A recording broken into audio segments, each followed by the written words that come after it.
Triipkood, väldi takistust. Eelmises videos saime teada, kuidas Edisoni sisse triipkoodi programmi laadida ja kuidas toimib triipkoodi programm plaksuga juhitav sõit. Selles videos kasutame valmisprogrammi, kus Edison saab aru, kui tema ees on takistus. Siis oskab ta pöörata ja edasi liikuda. Valmisprogrammi sisse lugemiseks läheb meil vaja töölehte number 2.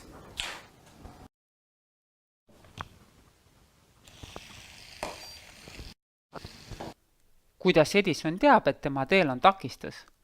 Selleks on Edisonil olemas esiosas 2 infrapuna LED-lampi, mis saadavad välja nähtamatu valguse. Valgus peegeldub takistuselt, Edisoni ees keskosas olev infrapuna andur ehk infrapuna vastuvõtja püüab peegelduse kinni ja niimoodi saabki Edison takistuse olemasolust aru. Edisoni infrapuna lambid asuvad siin ja vastuvõtja siin. Edison näeb takistust, mis on vähemasti sama kõrge kui Edison ise. Erinevad materjalid peegeldavad infrapuna valgust erinevalt. Kui sul on tunne, et Edison märkab takistust liiga kaugelt või liiga lähedalt, siis on võimalik kalibreerimise ehk häälestamise abil takistuse märkamise tundlikkust muuta. Räägin sellest eraldi koolituse lõpus asuvas kalibreerimise videos. Katsetame valmisprogrammi, mille saame sisse laadida, sõites üle töölehel 3 asuva triipkoodi. Töölehe saad välja printida selle sama video juurest. Mida see programm teeb?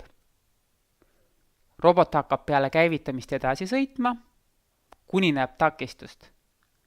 Takistuse nägemise peale pöörab Edison ennast suuna muutmiseks ringi ja jätkab teekonda, kuni näeb järgmist takistust. Programmi lõpetamiseks tuleb vajutada Edisoni 4-nurksele nupule. Enne programmi robotisse laadimist ehitame Lego klotsidest või kastidest Edisoni ümber takistusi. Kui sul on suurt kasti, võid Edisoniga kasti sisse sõitma panna. Nüüd ongi aeg programm sisse lugeda. Tuletame eelmises videos õpitu kiiresti meelde, kuidas see käib. Veendume, et robot on sisse lülitatud. Veendume, et Edisoni punased LED-id vilguvad. Asetame roboti triipkoodi ette. Vajutame järjest 3 korda ümmargusele nupule. Käivitame programmi, vajutades 3-nurksele nupule. Vaatame, kas Edison suudab ehitatud takistuste vahelt läbi sõita. Katkestamiseks vajutame 4-nurksele nupule. Programmi tööpõhimõte on nüüd selge ja õige aeg välja mõelda mäng, kus seda programmi kasutada saaks. Mängu nimi on Püüdsin su lõksu. Seda on lihtsam mängida mitmekesi koos, kuid kui oled piisavalt osav, saad ka üksi hakkama. Vali üks ala, näiteks ümmargune või kandiline alus, või võid joonistada ka paberile ringi. Asetame Edisoni ala keskele. Käivitan programmi ja iga kord, kui Edison läheneb ala äärele, panen talle takistuseks käe ette, et ta ära pööraks.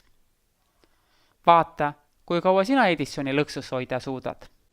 Nüüd on sinu kord. Tee läbi ekraanile ilmuv väljakutse ja kohtumiseni järgmises videos. Prindi välja tööleht 3 ja laadi Edisoni sisse triipkoodi all olev valmisprogramm Väldi takistust. Mõtle välja ja ehita Edisonile takistuste abil piiratud ala, kus ta saab ringi liikuda. Võid takistusena kasutada ka oma kätt.